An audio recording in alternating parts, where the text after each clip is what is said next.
အပန်းငယ်လေးရဲ့အတွင်းထဲမှာတော့ရွှေရောင်တောက်ပနေတဲ့ပန်းလေးတွေအများကြီးကိုတွေ့လိုက်ရတယ်။အဲ့ဒီပန်းလေးတွေဟာ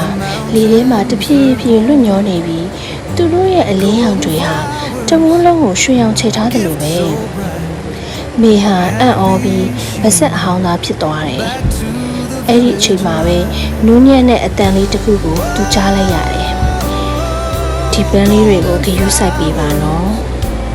။မေဟာလှည့်ကြည့်လိုက်တော့သူ့နောက်မှာအရက်ရှိရှိနဲ့သပင်ဖြူခွေးနေတဲ့အဖွားဟိုတယောက်ကိုတွေ့လိုက်ရတယ်။အဖွားဟိုရဲ့မျက်လုံးတွေဟာကြဲရောင်တွေလိုတောက်ပနေတယ်။ဘယ်သူလဲအဖွားမေးလိုက်တယ်။အဖွားဟိုကပြုံးပြီးတော့ဘာပြန်ပြောမယ်ထင်လဲ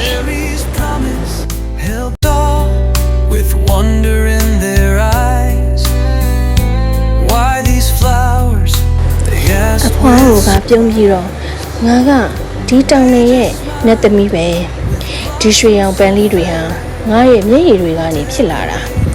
သူတို့ကိုမင်းရွာလေးကိုအလှဆင်ဖို့နဲ့ကံကောင်းခြင်းတွေယူဆောင်လာပေးဖို့ငါဖန်တီးထားတာလို့ပြောတယ်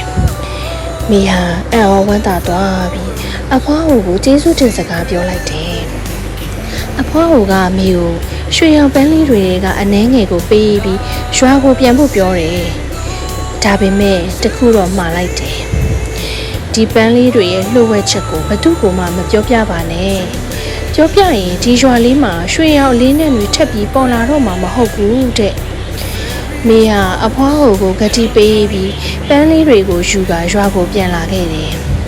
ရွာသားတွေဟာမေရှူလာတဲ့ရွှေရောင်ပန်းလေးတွေကိုမြင်တော့အံ့ဩတကြီးဖြစ်သွားကြတယ်မေဟာအဖွားဟိုမှာထားတဲ့အတိုင်းဘာမှမပြောပဲပန်းလေးတွေနဲ့ရွာကိုအလားဆင်လိုက်တယ်အဲ့ဒီနေ့ကစားပြီးရွှေဝါရောင်ရွာလေးဟာအရှင်ကထက်ပိုပြီးလှပလာတယ်။ညနေတိုင်းမှာလည်းရွှေရောင်အလင်းနဲ့တွေဟာအရင်တိုင်းပဲပေါ်လာမြဲပေါ်လာတယ်။မိဟာ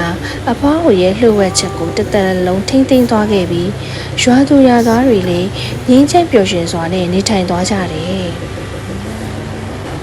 ဒီဇလန်းလေးကိုသဘောကျကြရဲ့လား။နောက်ထပ်ဘယ်လိုဇလန်းမျိုးလေးတွေကိုလည်းနားထောင်ချင်ပါသေးလဲရှင်။